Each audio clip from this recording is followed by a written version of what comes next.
O tempo de Deus, as profecias. A guerra. As informações à última grande guerra estão dispersas um pouco por toda a Bíblia, mais concretamente depois de Isaías. Vou tentar resumir e tentar ser claro na informação em relação à terceira grande guerra. Lucas 21 versículo 9. Quando ouvirdes falar de guerras e revoluções, não vos assusteis. É necessário que isto aconteça, mas ainda não será o fim. Levantar-se-á nação contra nação, reino contra reino. Talvez você pense, sim, mas sempre existiram guerras. Isso é verdade, mas esta guerra aponta a um momento específicas com características específicas. Não é uma guerra como as outras, é uma guerra de destruição extrema como o mundo nunca viu.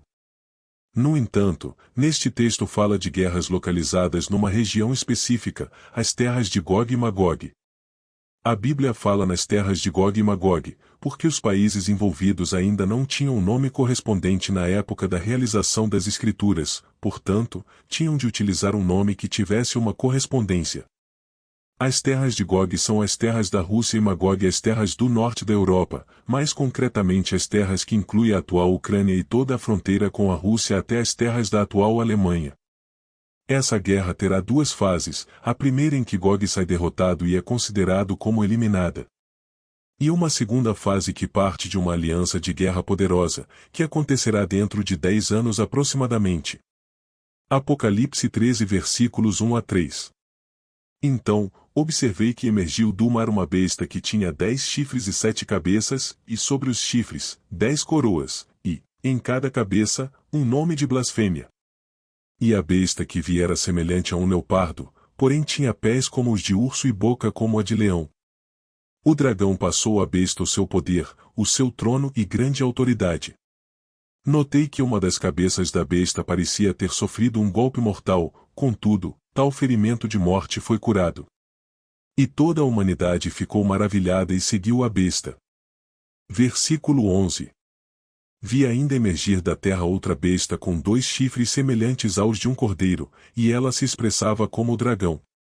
Também exercia a mesma autoridade da primeira besta, em nome dela, e obrigava a terra e seus habitantes a adorarem a primeira besta, cujo ferimento mortal tinha sido curado. Vou abreviar, não dá para explicar todos os detalhes, mas os interessados podem colocar perguntas. Este texto fala de uma aliança de 2 forças para a guerra, que se levanta com grandes meios. Uma vem por mar e outra que vem por terra. Estamos a falar de uma área de guerra que será sobre toda a Europa e Israel. Esta segunda fase da guerra marca o início da grande tribulação. Mateus escreveu o seguinte, para representar esta guerra. Mateus 24 versículo 15. E, assim, quando virdes a profanação horrível da qual falou o profeta Daniel, no lugar santo. Ora, Daniel fala de uma guerra entre o rei do norte e do rei do sul. Na época atribuída a uma guerra entre o Egito e a Síria. Mas na realidade, esta guerra é só um exemplo da guerra de Gog e Magog, rei do norte contra o sul, a qual chegará até Israel, onde a profanação tomará o templo. Quem é a profanação? O templo é disputado por 2 forças depois de muito tempo por 2 forças religiosas, uma está na posse então, a profanação não é mais do que a outra. Então essa guerra de aliança será feita com a aliança do rei do norte, a Rússia, com os 4 reis do rio Eufrates, o Irão, a Síria, o Iraque e a Turquia, mas pode ser que este último seja a China.